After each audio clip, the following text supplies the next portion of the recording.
Salut și bine v-am găsit la un nou joc pe canal. Acesta se numește Payback 2. Și nu l-am mai jucat niciodată și nu știu cum este. Hai mă, încarcă-te.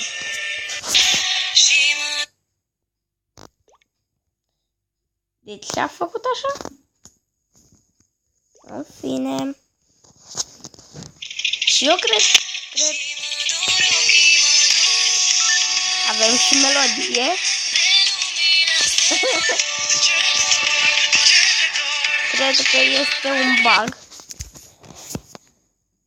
Sau am avut eu melodia asta când mă sună cineva și...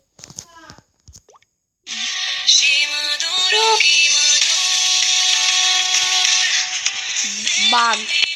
Asta e un bug. De asta e jocul.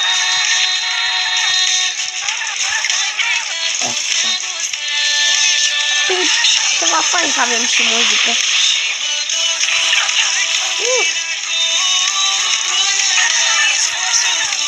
Și ceva tare că mie îmi place melodia asta.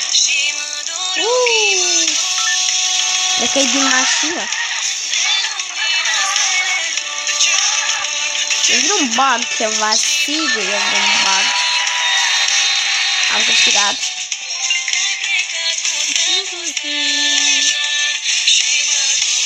Mamă.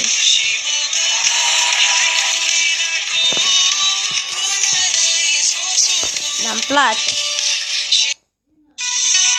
Acum a început Ecuador. În fine. Măcar avem muzică. Bun, ce trebuie să facem aici?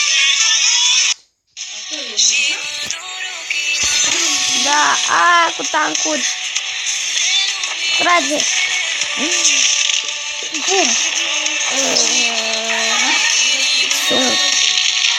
Ha. Bum. Bum. Bum. Să distrugem orașul.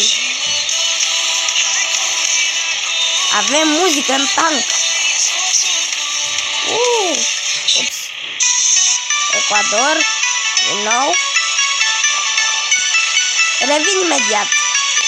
Bun, am revenit.